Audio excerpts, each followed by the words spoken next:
This is episode number 109 with international best-selling author Tony Robbins. Welcome to the School of Greatness. My name is Lewis Howes, former pro athlete turned lifestyle entrepreneur, and each week we bring you an inspiring person or message to help you discover how to unlock your inner greatness. Thanks for spending some time with me today. Now let the class begin.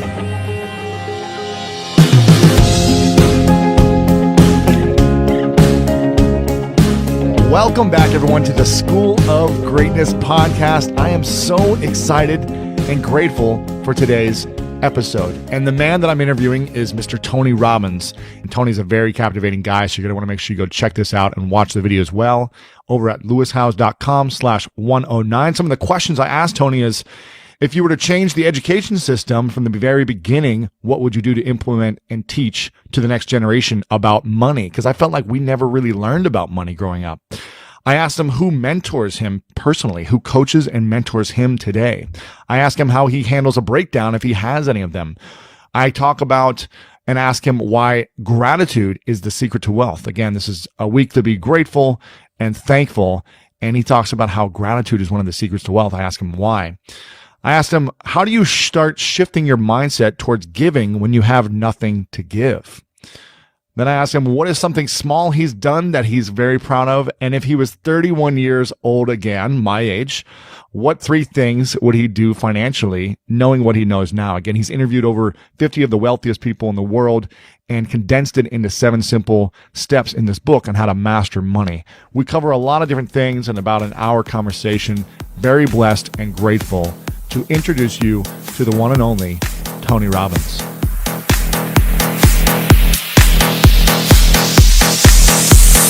So I'm here with Tony Robbins. Thanks so much for coming. And very excited about this interview. You are actually one of the 3 people I've been wanting to get on the show since I started the School of Greatness. I'm complimented. Thank you were one of them, Will Smith, and, awesome. and The Rock. I know them both. They're great. So, great people. All 3 of you are extremely inspiring, and you're just up to such big things in the world. Yeah. And that's what the School of Greatness is all about. So I'm very excited to talk about your new book. Thank you. Money Master the Game. I am a very slow reader.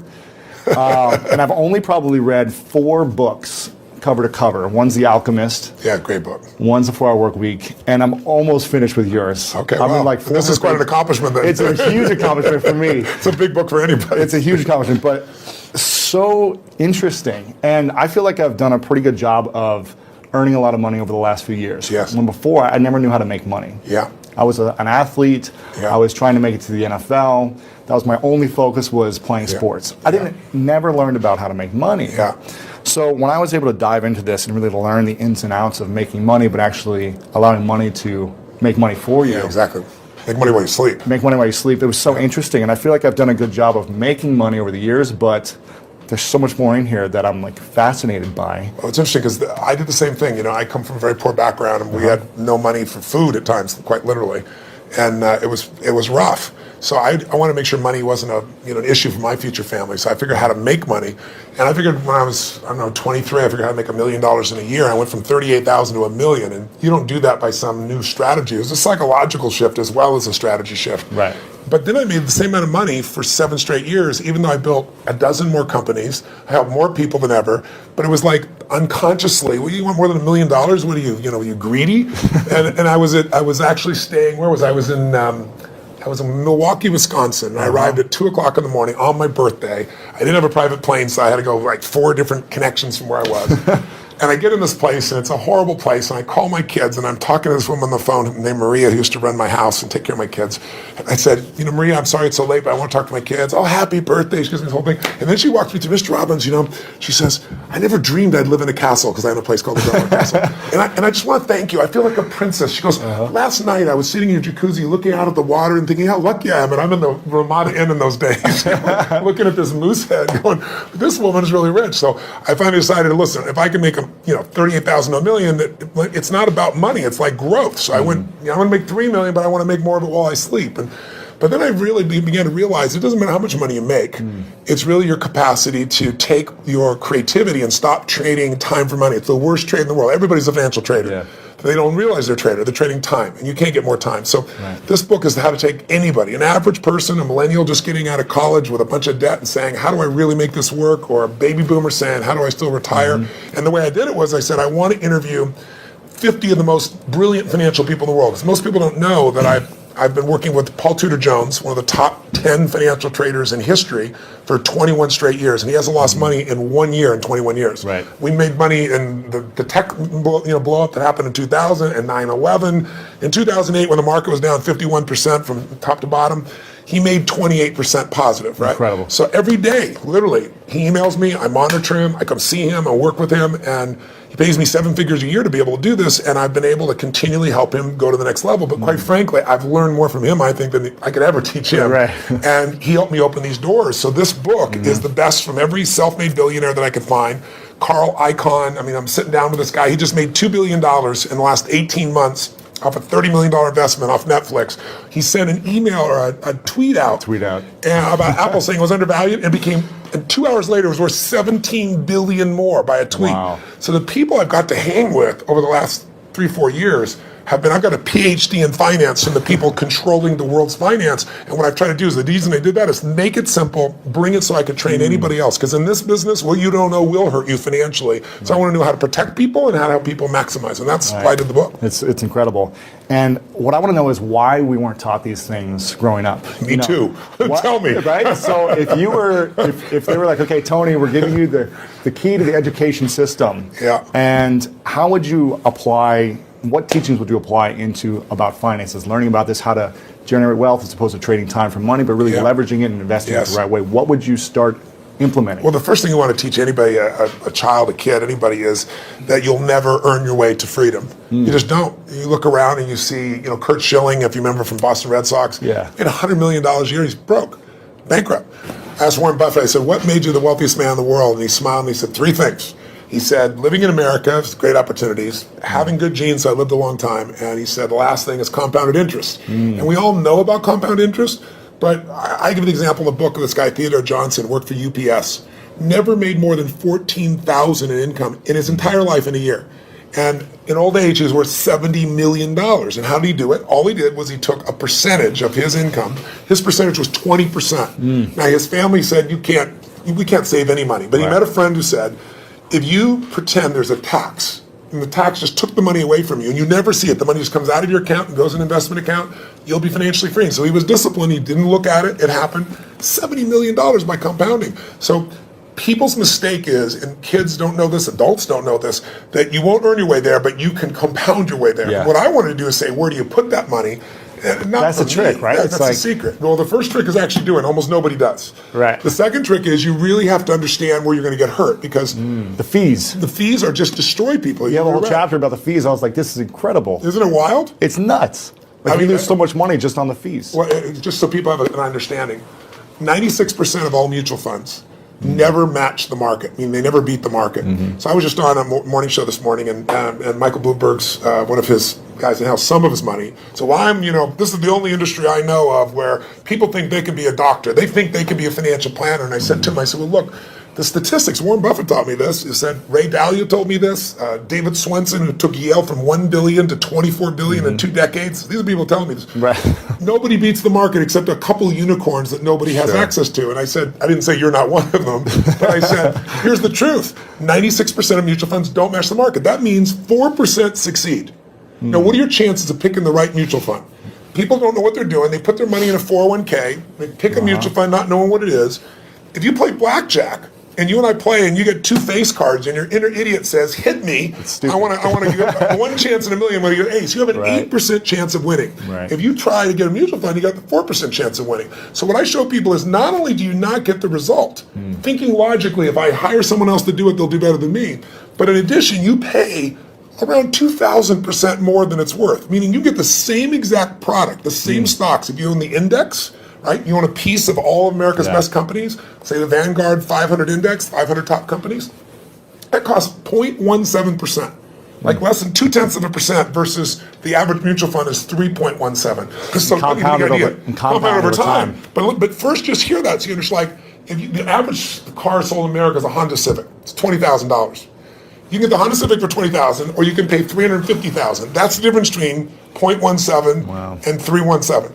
But if you look at it over a period of like, how old are you? 31. 31. Okay. So let's assume you and a couple buddies at 35 managed to put aside 100 grand, and you manage not to add any more money, but to grow it at 7% in spite of ups and downs in the market. And you're 65. How much money do you have? Well, if you paid 1% in fees, over those 30 years, your 100 grand became $574,000. Not bad for never adding another dime. Right.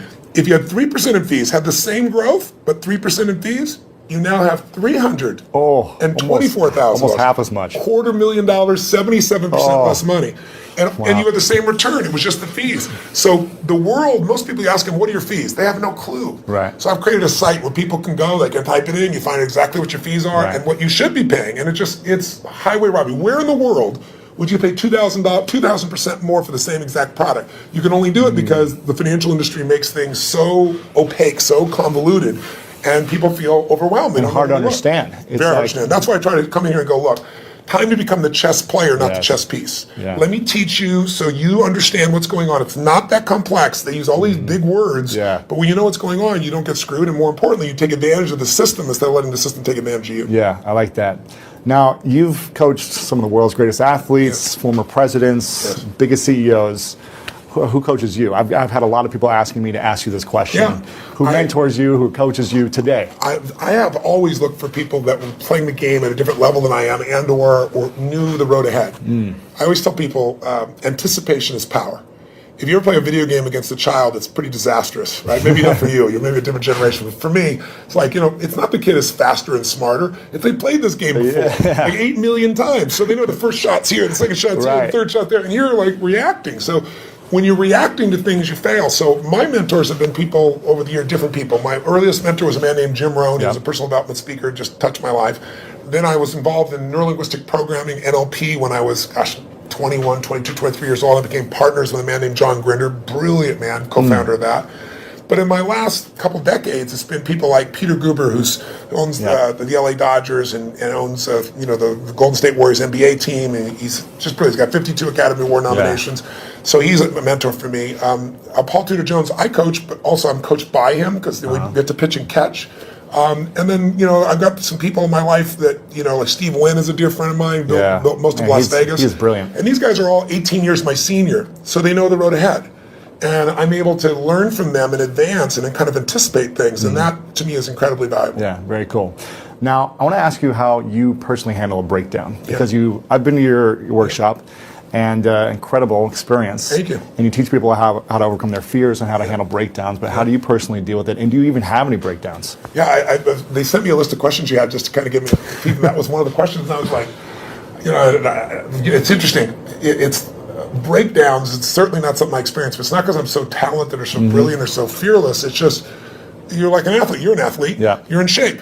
Yeah. Right? You're not going to have a reaction in your body like somebody who doesn't take care of themselves. Right. So, I don't believe in emotional intelligence. I think it's useful, but I'm more interested in emotional fitness because intelligence is a capability. Fitness is a state of readiness. Interesting. If you are fit, you can take that demand right now and you can deal with it. You can deal with that physical stress, that emotional stress. Same thing's true with psychological fitness, emotional fitness, right? So I'm pretty fit, and part of that is not because I'm so smart. Part of it is that I've taught this for decades. I remember I had a woman who came to one of my seminars in her, early 80s probably, and she would run in this room, 10,000 people. I think it was, she went a couple of 10,000 person events, and she would get in this front row, fight her way through there, and she'd jump and go for it. And at one break, she came up to me, I was signing a book for her, and she says, she goes, Mr. Robbins, I've seen you at like 8 of these. She goes, I've seen you like when you're really, I know, I can hear your voice, you're hurting or you haven't slept. And she goes, you always seem to be so up all the time. How come you're so up? And I said, well, part of it is I attend all these seminars. So I'm teaching it. So there's a fitness to that. But there's also, I've buried 3 fathers and 1 mother, and, that affects your life. I've had a physician look me in the eye and say, you have a tumor in your brain. Wow. And so I've had those moments that when you've had extreme stress, and you push your way through it, you build psychological muscle. It's like, it takes a lot to knock me off. In the early days, we didn't have $50,000 to keep the doors open. How do we do it? Then I had, graduated to $5 million. Then I graduated to a partner of mine who kind of didn't do things well, and I ended up owning $100 million because I had to take on his debts. $100 million. But when you do all that stuff, now my companies do $5 billion, a year. So you keep expanding what I would call really the circle of the threshold of your influence. Sure. Everybody has a threshold of control, and if you get beyond it, you kind of freak out. So it takes a little bit more. I can't. So you don't really have breakdowns. I don't have a breakdown. Do I get pissed off or get frustrated or tired? Yeah, but a breakdown, honestly, no. So how do you handle it if you get tired or something? I sleep when I can. Okay, cool. I mean, it's honestly, it's pretty simple. But when I've had challenging times, I have so many tools. Yeah. I pull them out. And mostly it's just like you as an athlete. You don't just physically break down. Right. You take care of yourself. So I'm constantly training that. I think most people don't train their mind and emotions. It's like I think the most powerful muscles to me are not physical. They're as strong as important as they are. It's like faith is a muscle, courage is a muscle, determination is a muscle, playfulness is a muscle. Passion unexpressed weakens. Faith untested gets smaller. Yeah. So I'm always, I call it deep practice. I'm always pushing myself to the edge, and pushing yourself to the edge makes you stronger. Yeah.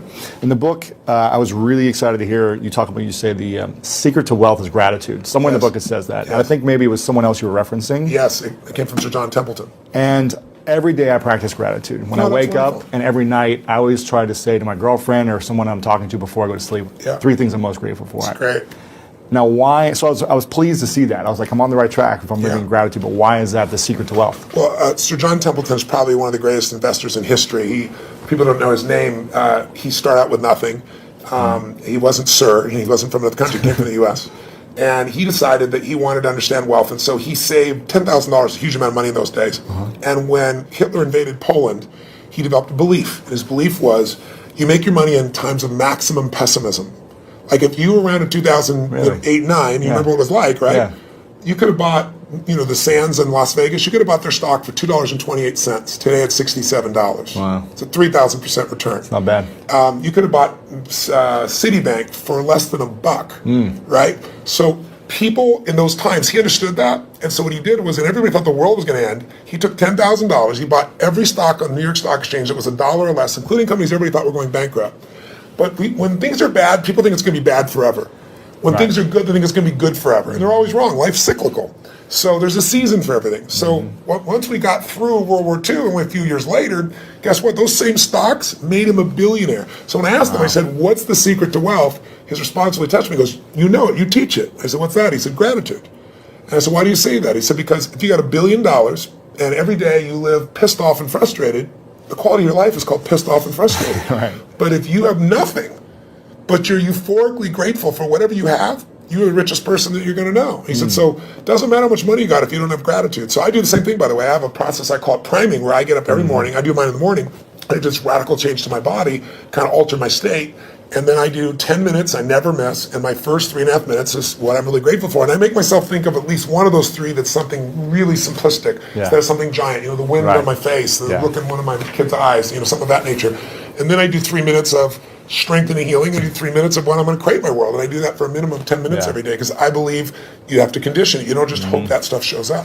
You set your intention each morning. Every day. Yeah, very cool. So what are you most grateful for recently in your life? Gosh, so many things. Well, it's Thanksgiving, so one piece. Well, one is my daughter is 40 years old, and she's been wanting a child forever, and she's going to bring me a grandson in a few months, which is kind of cool. Congratulations. Thank you very much. That's cool.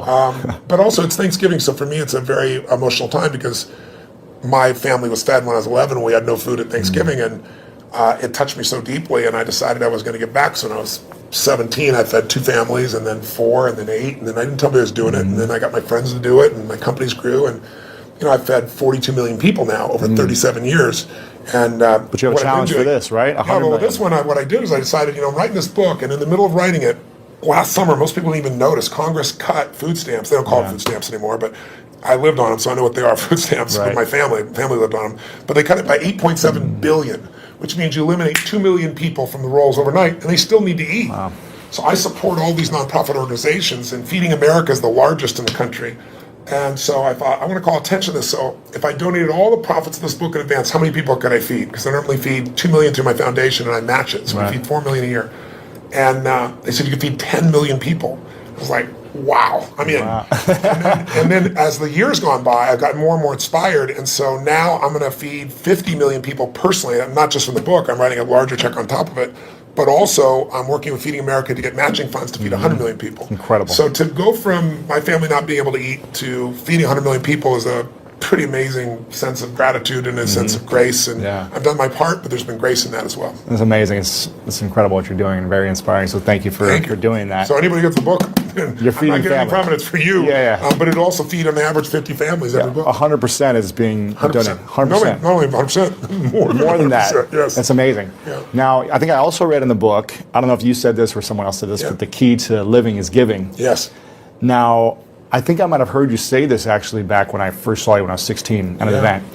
And I remember thinking, I don't have anything to give. I don't have any money. You know, how am I supposed to invest my money? 10, 20% every month. And then how can I give on top of that? But I really understood that, you know, it's so valuable and important to give. And I work with a lot of nonprofits myself, building schools for kids around the world. Wonderful. And I've seen a big impact in my life.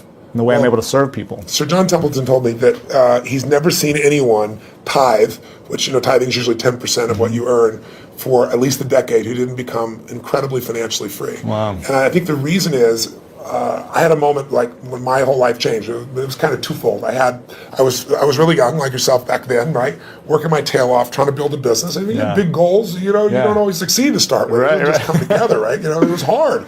And I remember I was so frustrated because I was working 18-hour days and nothing was working and I was broke and I felt embarrassed, you know, I should be doing better than this. Sure. And so I was driving home from Orange County on the 57th freeway in San Gabriel Valley out near a place in Pomona, California. It probably doesn't matter anybody else, but I can remember it so vividly because it was almost midnight. And I was at this breaking point. And then I was like, why am I not, you know, doing better? And then I just pulled over the road and I used to keep these journals. I still have them, written journals. And I wrote in big lines, you know, the secret to living is giving. And I started to cry. And I realized I am so focused on what am I not getting. Receiving. I'm not focusing on what I'm giving. Yeah. So for 6 months, man, it turned me around. But then, you know, something else to get in your body. It was in my head, it was in my heart, but it had to get in there to stay. And I started getting through some really tough times. And I lost everything financially. And I was mad at everybody because, like, I'd loaned a friend $1,000 and, you know, I'd been doing well. And he didn't even return my phone call. And what changed me was I was down to, I don't know, 22, 23 bucks, something like that. I don't know, it was $24. Enough that I knew that I didn't have money for food for the next week, clearly. And I didn't have any prospects. And I was living in Venice in this 400 square foot bachelor apartment, feeling sorry for myself, getting pissed off. And I thought, you know what, I got to eat. So I'm not going to drive my car because I'm not going to spend the gas. I'm not going to pay for parking. Sure. I'm going to go to an all-you-can-eat place and load up for the winter, right? So I can get more, like one meal a day. Right. And so there's a place called Marina del Rey, not far from Venice. And it's a beautiful community, and it's right on the water. And there's a place called El Chorrito. It's still there. It's a little restaurant. It had taco bar and all that kind of stuff. So I walked there for the 3 miles, and I go, okay, I'm going to go and load up. And I was all about myself and getting through this. And this woman walked through the door, actually a very attractive lady. That's probably why I caught my attention. And I'm waiting to see who her boyfriend is, and there's nobody up there. There's a little guy down here. It was obviously her son. And he's wearing this 3-piece suit, you know, a little vest. He opens the door for her. He pulls out the chair for her. And it was just, he stared into his mother's eyes. I mean, it was just pierced into her eyes. I don't know what it was, but something about him was just so moving. He was such a sweet, caring, loving young man to his mother that moved me. So I paid for my meal. I don't know what was left, 17, 18 bucks. Put it back in my pocket, was left. Walked up to this young man, introduced myself, and I said, hi, I don't remember his name. I think he said his name was Ronnie. And I said, Ronnie, I said, you're a class actor. I saw how you opened the door for your lady. I saw you held out the chair for your lady. He goes, she's my mom. I said, that's even more classy. Right? And I said, so cool that you're taking her out to lunch like this. And he goes, well, I'm not really taking her lunch because I'm just 11 and I don't have a job, you know. Right. I said, yes, you are. And I had no plan. I just reached in my pocket, took all the money I had, changed dollar bills, and threw it right there in front of him. He looked at me like this. He goes, I can't take that. I said, sure you can. He said, well, why? I said, because I'm bigger than you are. Right? And he got this big grin on his face. His eyes got this big. And I just shook his hand. I didn't even look at his mom. And I just walked out the door. But the reason I tell you the story is I had no car. I had no money. I was euphoric. I was like flying home. I mean, it was like, you know, I probably looked like an idiot, probably skipping or something. I mean, I was just, and what I felt was, I should have been like, what the hell did you just do? I have no meal. What are we going to eat? Right. I went home that night, I laid out a plan. And the plan was going to take me, 10 days, 2 weeks. So I thought, well, people fast for a week. I could fast for a week, that type of thing. And I have this great mindset about it. And I woke up the next morning, and I get the old regular snail mail shows up. And it's this guy I've called a zillion times who wouldn't return my call. I open it up, there's a check, $1,000 plus interest and an apology. Wow. So I'm sitting there, and I started to cry, honestly, and I was just like, why did this happen, And I don't know if it's true, but I decided that day this happened because I did the right thing. Because I didn't have a plan, it wasn't a strategy. I just felt this little soul beside me. I knew it was right, and I did it. And I didn't do it because I thought I could or I couldn't. I didn't even think about it. And that's the day I became a wealthy man, because I didn't have any money, but scarcity left my body. And I had plenty of ups and downs since that time, in various times in my life, but I never went back to that, oh my God, how's it going to happen? It's like breathing. Do you stop and say, God, is there going to be any air before you take a breath? You know it's going to be there. Right. You don't run your life by that aspect. And so that to me is what it's about, is showing people, if you won't give a dime out of $1, don't bullshit yourself. You'll never give $1 million out of 10 million or 10 million out of 100 million. It's just not going to happen. But if you can do that now, you don't ever get beyond scarcity. You start behind it. You make a decision to get beyond it. So how does someone, when they're living in scarcity, they're living in fear, and it's like this emotional feeling. It's in your body, like you say, when you're like, I can't even pay for my meal. How am I going to start giving? What are some things that people can do to start overcoming that mindset, or start strengthening it, or shifting it? I'll tell you a couple things. I'll tell you what I did when I was first on my own. I got my mom kicked my dad out when I was 17. She was a very powerful woman. I had 4 fathers, so they all learned how to get the boot. She thought I was on his side, so she kicked me out next. I was 17. She chased me out with a knife. She wouldn't have hurt me, but I wasn't going back in the room. Wow. And that's how I figured out what to do. And I didn't place to stay, and I ended up staying in somebody's laundry room for a while, and then I started reading and feeding my mind, and then I developed this little system, and the system was really simple, and I tell people now, as I say, number one, every single day, you got to feed and strengthen your mind. Until you do that, you're always going to be in fear, because fear is automatic. The human brain is designed for survival. It's not designed for success. Your brain is not designed to make you happy. That's your job. And the only way you're going to do it is if you feed your mind, because otherwise, weeds grow automatically. My coach, my mentor, Jim Rohn, used to tell me, so Tony, every day you got to stand guard at the door of your mind. You got to watch what's going in, because if you're not careful, stuff will go in. And he said, all the times it's somebody who cares about you. He said, if your family, if your worst enemy puts sugar in your coffee, he said, what happens? I said, you got sweet coffee. He goes, what if your best friend by accident, or your family don't mean to, they drop one drop of strychnine in your coffee, you're dead. He said, so life, sugar, and strychnine, and watch a coffee. Right. So every day I decided, I'm old enough, honestly, there was no internet those days. I'm pretty ancient. I used to go to the library, because that's the only place you go. And I'd read biographies. I'd read people's lives, and it'd make me go, wait a second. As bad as I think it is, the greatest people in the world had it worse. Sure. So there's something here. So you feed your mind. Jim Rohn used to say to me, skip a meal, but don't skip reading. He said, read 30 minutes a day. I don't give a damn what it is. And today, I don't mean internet crap. I mean, read something, a biography, read something that's a strategy, read something that's going to change your life. And the second thing I tell people is feeding your mind's great, but you've got to also strengthen your body. And you do that as an athlete naturally. I learned to do that because fear is physical, right? You know where you feel it. And if you go work out, if you go lift, if you go run, even if you're out of shape, you just go for an intense walk, that experience alone changes your life. Every day of my life, the first thing I do before I do my priming, if I'm at one of my homes, I jump in some hot water for fun, and then I jump in freezing water. And I have, a river, in one of my homes in Sun Valley, and I've got cold plunges everywhere else. So I go in 57-degree water, boom. And what it does is it's teaching my brain, I tell my brain what to do, and it does it. It doesn't feel like it, doesn't want to do it, and every cell in your body is alive, right? So it doesn't have to be 2 hours worth of something. It can be something you do for 30 seconds, but it's training your body to be strong, because a strong body creates a strong mind and vice versa. Yeah. The third thing I tell people is find a role model. It seems impossible till you see somebody who's done it. So, Ray Dalio is one of the greatest investors in history. The guy was a caddy, right? His dad was a jazz musician. His mom was a homemaker. He's worth $14 billion. He found someone to mentor him. He found multiple people to model. Right. You don't always find a mentor, but you find somebody you can model. And when you start seeing that somebody else can do it, and you see they really did, you start to believe, you start to get certainty. And then the fourth thing I tell people is it's massive action and constantly change your approach, and then it's find somebody worse off than you are and help them. Because when you do that, it gets you out of yourself. And that's what I really have people do. That's what we do at Thanksgiving. We have our basket brigade where 2 million people get fed. Amazing. Not the one I do, the one that I get people to do. And it's amazing. People go in there and they see, my God, I thought my life was tough, but look at this person's life. It makes you appreciative. It puts life in perspective. Yeah, very cool. Now, talking about feeding the mind, if you could only leave 3 books behind, It's the end of your life. To who? 3 books behind to your kids. Yes. And or the message to the world of like, here's the 3 most important books that you should read. That's tough. What are those 3 books that all the books I've read through? You only pick 3.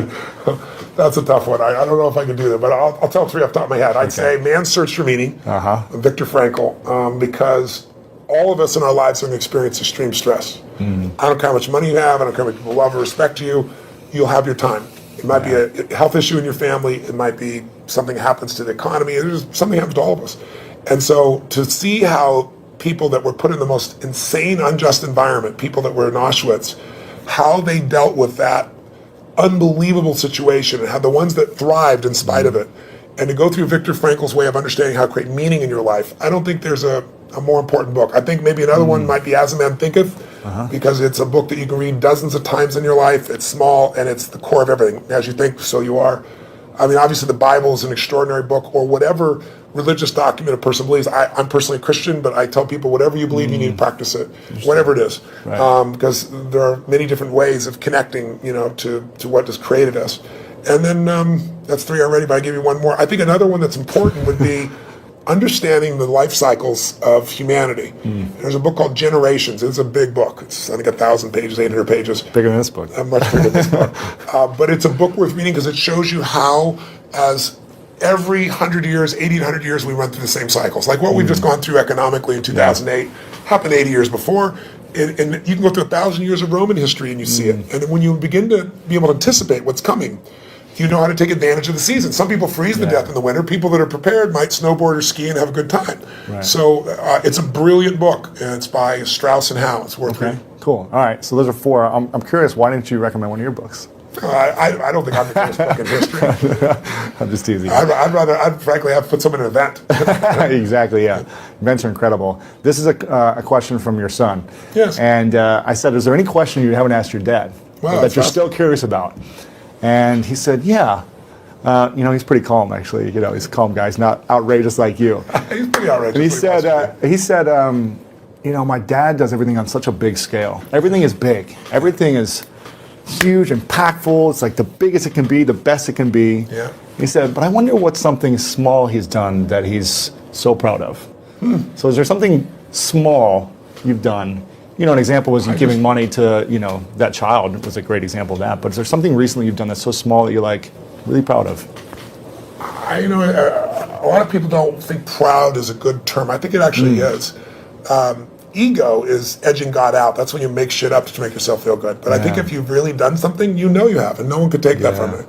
And so I'm proud of who I am as a man. I'm proud of the things that, what goes on when the camera's not on. And there are people around me all the time that will tell other people stories about what I'm really like, so I don't have to communicate that to people. It gets shared. So I don't know. There's so many things in life. I don't measure them as big versus small. Sure. My wife was somebody who would see one person and be thrilled, and I had to see 10,000. I think so. She's balanced it out for me. I feel like life is short, and while you're here, I want to have the most impact that I can. So I go deep and I go wide. Right. But every interaction to me is an important interaction, and sometimes that interaction is just being kind. I know it sounds stupid, but kindness can, to the right place at the right time. Somebody can be suicidal, you don't know it, and you're being kind, and it changes their state. Yeah. It's an interesting story of there's a gentleman who wanted to kill Nixon, and he couldn't get access to Nixon. It's a true story. And so he wrote a journal. That's how we know the details of it. And he decided he's going to go after Wallace, and he's going to shoot Wallace. And he actually did do that shooting. And when they read his journal, it was fascinating. He didn't want to kill Nixon because he didn't like him or Wallace. He just wanted to be famous. He wanted to be worth something. And one of the reasons he didn't kill Nixon is he was going after Nixon, and he was this far from the president, and an old woman bumped into him just as he's reaching his pocket to get this gun. And in the middle of this, everything's frenzied. He wants to shoot, become the most famous man, another one of those assassins. And this woman grabbed his hand and said, "I'm so sorry. I'm just so sorry." Really? And he said in his journal afterwards, his hand was on the gun. Wow. And her looking in his eyes with this love in her eyes and this kindness in her eyes, he said, "I couldn't make her witness that," and he put the gun away. Oh, man. That saved Nixon's life. Wow. Right. So we went after Wallace, But that's the power of a moment of kindness. So I think we underestimate somebody came and fed my family when I was 11 years old, Obviously, the person must not be alive still because I've told the story these last 20 years. And they haven't reached out to me. Yeah. But, I mean, imagine what the impact of that was by that one little act of kindness. Crazy. Yeah, amazing. So you go back to 31. You're 31, you're my age. Yep.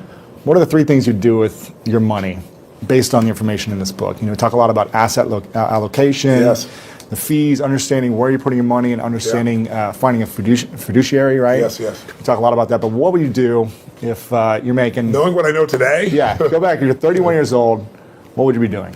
Well, three things you do first. Well, you have a good income, so we're talking about you. Yeah, right? sure. Okay. So you're making 6 to 7 figures. Great, that's wonderful. Yeah. So what I would do in that range is I would take and I would model one of the best masters. If it was me, one of the people, asset allocation, so people are clear, is the one thing that I met with David Swenson. He took $1 billion, turned it into $24 billion in 2 decades, in 20 years. Just mind-boggling. $1 billion a year, right? Just think about that level of doubling. It's just mind-boggling. And I asked him, I said, what are the dials? What are the only dials we can touch? And he said, Tony, to increase your return, there's only a few things you can do. He said, you can make better selections of stocks. He said, you can have better timing. He said, and you can have better asset allocation. He said, the first 2 will never happen because the first 2 cost you money. Got to hire somebody. Everybody's wrong on the timing. He said, asset allocation, which simply means dividing your money into different buckets. Some of those buckets are secure so that even though you think you're going to be a genius, you're going to make money no matter what. That money goes slower, but it'll always be there, and it'll give you freedom for the rest of your life. There's a growth bucket, which is also a risk bucket. We forget that. Yeah. Because one of the things Ray Dalio taught me, he said, Tony, everybody invests in what they think they know. If you grew up with real estate, you're not a genius, but you made money in real estate, because anybody can when real estate's going up. Yeah. You think you're a genius. You think you know stocks. Oh, you're a genius, in 1999, right? Sure. You're a genius in 2010 when things started to grow a bit. He said, whatever you invest in your lifetime, that area is going to drop 50 to 70%. There is zero exception. He can show you mathematically and he can show you historically. Wow. So he said, you have to diversify even though you don't want to. And you have to divide these monies up. So every one of them taught me different asset allocations. But the one that I think is the most valuable for anybody to really take advantage of is Ray Dalio's. Because Ray Dalio's figured out, why is it in 2008, if your stockbroker, your financial planner said, we're going to protect you. We're going to put you half in stocks and half in bonds. Why did they both go down? You weren't protected at all. Same thing happened in 2000. And he figured something out. When you think you're in a balanced portfolio, you're not balanced. And the reason is stocks are 3 times more volatile than you'll find in bonds. What does that mean? It means when you think you're 50-50, you're 50-50 with your money, but you're not 50-50 with your risk. You're 95% at risk and 5% on the good side. That's why everybody loses. So he figured a formula because he said, look, someday I'm going to be gone. Yeah. I want my kids to have the money long term. I want all the philanthropic things I'm doing to be taken care of. So he spent 15 years studying the markets and figured out, how do I design a portfolio that'll make money every time? Like, if it loses money, it lost in 75 years, it's lost 1.6% when it's lost, but it's been right 85% of the time. Wow. If you went to Vegas and you had a plan that worked for 75 years and made money 85% of the time, and when you lost 1.6%, and when you gained more than 10%. The biggest loss in 75 years is 3.95%, less than 4. Wow. So why did people not make it in the stock market? Because when you take a 50% hit, they all say stay in. Nobody, the average person never stays in. Sure. If you look at the last 20 years, the average person, the stock market over 20 years, from 1993 to 2013, has averaged 9.2%. Pretty cool compounding. You double your money pretty damn quick doing that. Right. But the average mutual fund investors made 2.5%. Ooh. Why? Because they freak out, they sell when it goes down, they buy when it's looking good, which is the wrong time to buy it. They don't know what to do. So what Ray Dalio's strategy does, and by the way, he's never shared this strategy ever publicly. And he gives it in here. He gives it in here, which is mind-boggling. Now, I pushed him, I teased him, I cajoled him. In the end, I said, look, you're not taking any more money, help the average guy out. He lays it out, you can do it yourself, or you can have someone else do it for you, but it takes 15 minutes a year, and 85% success over 75 years. Wow. And I could take any time period, the last 30 years. He lost money 4 times. One of those was 0.003%, so it's really breaking even. So. And again, the most he ever lost, less than 4%, average 1.9%. Right. So if you're looking for a plan, I'd put some money there. Then the other money that I would do is I'd take some of that money and I'd look at what are the biggest trends. I have a lot of my money also in senior housing. And the reason is twofold. It's a demographic inevitability. There's this giant wave of baby boomers, and there isn't enough senior housing to take care of them.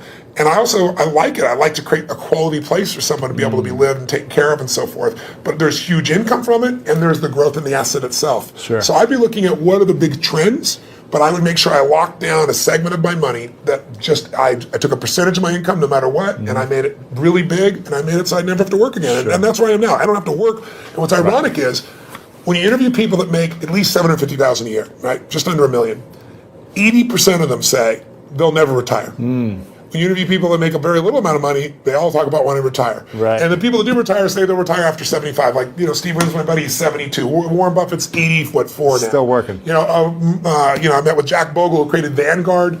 He's been in the business 63 years. Wow. He's 85 years old and such a genius. Sitting down there, he spent 4 hours with me, by the way. He came by for 45 minutes. He wrote in the book here, he goes, Tony Robbins came by for 45 minutes. 4 hours later, I had the most provocative and probing interview of my life, he said. But the guy's still in the game. Because the real goal is not to have to work. If you don't work, you'll go stark raving mad, because we all need to be productive to feel alive. Yeah, interesting. A couple questions left for you. Sure. One of them is, what's your definition of greatness?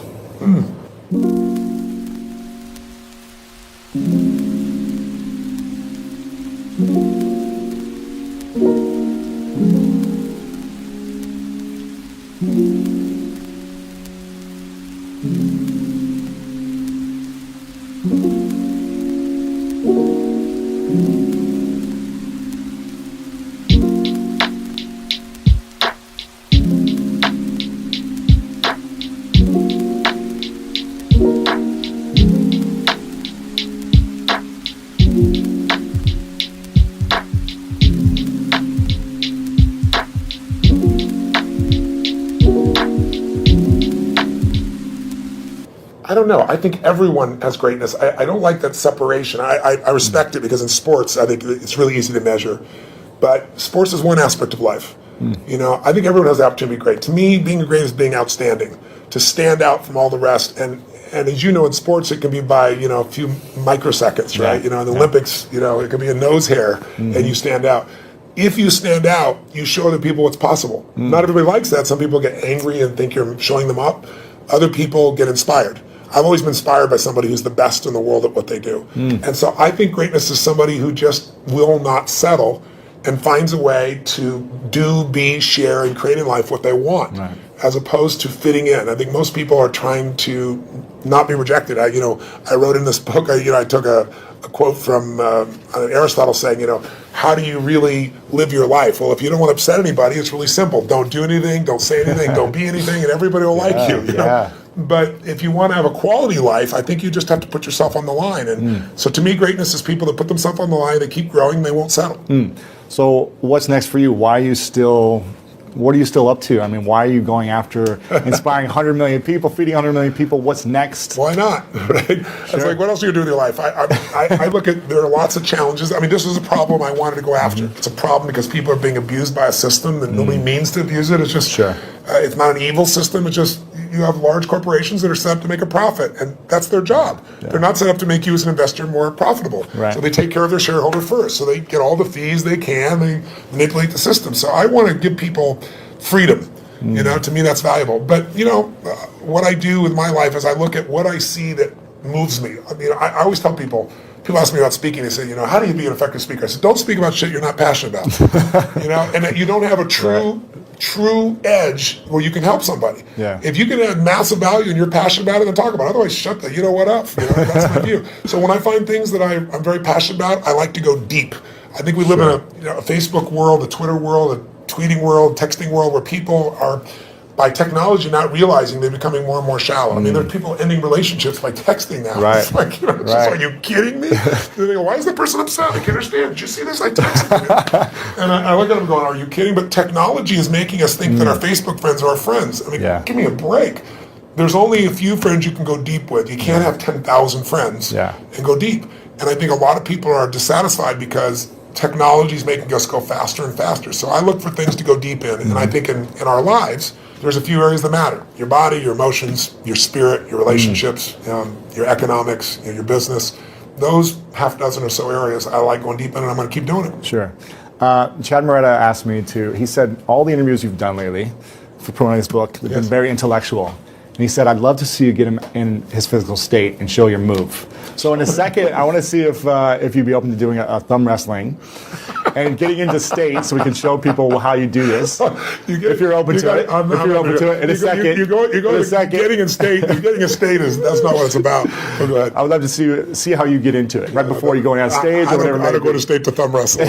Trust me. Arm wrestle? No. But before we do that, if you're open to it, I just want to acknowledge you, Tony. I think it's you've had a huge impact on my life and so many people. I posted last night. I'm going to be interviewing Tony. Is there any questions you guys might have? Yeah. And hundreds of comments and questions of people saying how you've impacted their lives. Wow. So I just want to say thank you for creating the spark for so many people, including myself when I was 16 and watched you for the first time. Where did you come to the seminar? It was in St. Louis, Missouri, at the Javits Center back in the day. Yeah. It was. I don't think it was UPW. It was like. It's a one-day event, wasn't it? It might have been 1 or 2 day. I remember it was like. Donald Trump was there. Dick Vermeil. Like a lot of people were there. Yeah. And I remember my dad bought us floor seats, like probably halfway back on the floor. Yeah. And there was a moment where you walked out, and you came out and you walked right next to me. And I remember thinking, first off, wow, you're really big. Well, you're pretty big yourself. I was smaller then, but I remember thinking, how, this is so inspiring that someone can take an idea of what they want, their vision, and create it and manifest it into speaking in front of thousands of people and really adding so much value to the world and so many people's lives. Yeah. And I remember then thinking, that's something I would love to do one day, is be able to turn a vision into reality. Wow. And, so I want to acknowledge you for creating the spark in so many people. Every workshop you provide, so many people are moved and changed. Yeah. And so I think it's so powerful what you've created, and I want to acknowledge you for that. I really appreciate it. I'm glad to know that was one of your triggers. Yeah. That's very cool. So, thank you. Very cool. I'd love to do this move if you could do it. If you're open to get it up. So what do you want to do? You want to thumb wrestle? I want to see you do your move, if you can show. You open to it? No. Okay, let's thumb wrestle. It's just totally artificial. Let's thumb It's wrestle. like me talking about passion, right? I said don't do it if you're not passionate. I'm not a passionate thumb wrestle, but how do we do this? So we're going to go 1, 2, 3, 4. I declare thumb war. Okay, have you ever done this before? No, go for it. Okay. Oh, we just do it? You got to get my thumb down. You got to hold it for 3 seconds. Okay. You got big hands. Okay, this is going to go on for 20 minutes. Oh, you got I it. think you gave it to me too easily. Dr. Robbins, thank you so much. Thank you. Appreciate it. Thank you so much. Continue your great works. Thank you. Awesome. I got to give you a hug. Oh, you got it. And there you have it, guys. I hope you enjoyed this episode. Do me a big favor and send this interview to a friend of yours. I want you to email one person, and I want you to CC me on the email. My email address is lewis@lewishouse.com. Send this to a friend who you think could use the support of understanding how to master money in their own life or take money to the next level. Maybe someone struggling, or maybe someone who's stuck and trying to take it to the next level. CC me in this email to that person, lewis@lewishouse.com, with the episode number, lewishouse.com/109. Send them that link, and I would love to see how many people send this out to their friends and get this message out there. If you guys have yet to check out the previous interview with his son in episode number 108, go ahead and check out Jarek Robbins' interview. We got back-to-back interviews with them. Very cool. And please share this with your friends online, on Facebook, on Twitter, and Google+. Anyone who you think could use help understanding how to master money in their own life, go ahead and send this out, lewishouse.com/109. Would love to get the message out about this interview. And let me know your thoughts over at the blog. Again, lewishouse.com/109. You're going to get the full video interview with Tony there, me and Tony in New York City. And leave a comment about what you thought the most interesting part of this interview was and what opened up for you. Would love to hear from you guys. Also, big shout out to some friends of mine down in Austin, Texas. I was just there this last weekend. And again, met some interesting people who listen to the School of Greatness podcast. A few people came up to me in different places in Austin and said hello. One guy that I remember specifically, his name's CT. Big shout out to CT. We had about a 30-minute conversation where he was talking about the episodes that really impacted him, and he was telling me on some ways that he could support me and my business, and it was just a great interaction. So again, if you guys ever see me anywhere in the world, I'm constantly traveling, please come up and say hi to me. Let me know which episode you liked the most, which one impacted you the most. Tell me what you're up to. Tell me how you're living a great life. I want to hear from you. I want to know what you guys are up to. So please come say hi. Give me a high five. Give me a hug. Whatever it is, I'm down to say hi and I would love to connect with you guys. So thank you guys so much for doing what you do. This was an absolute pleasure for me to do this interview with Tony Robbins, and I'm super grateful for his team for hooking it up for me so we can make it happen, so that I could get the message out to all of you. Make sure to pick up a copy of his book, Money Master the Game. I don't read that much. I skim a lot of books, and I go through a lot of skimming, but I read everything in this book, and it's extremely powerful, and I learned so much more about wealth generation and wealth creation through reading it all. So I'm definitely implementing this right now from what I learned from Tony. Thank you guys again for all that you do. We've got some incredible interviews coming up. Got to finish out the year strong and get ready for a huge 2015. So you guys are incredible. I love you guys so much. Thank you for being so active and engaged in these episodes and on the School of Greatness podcast. You mean the world to me, and I love you guys so deeply and so very much. So you guys know what time it is. It's time to go out there and do something great.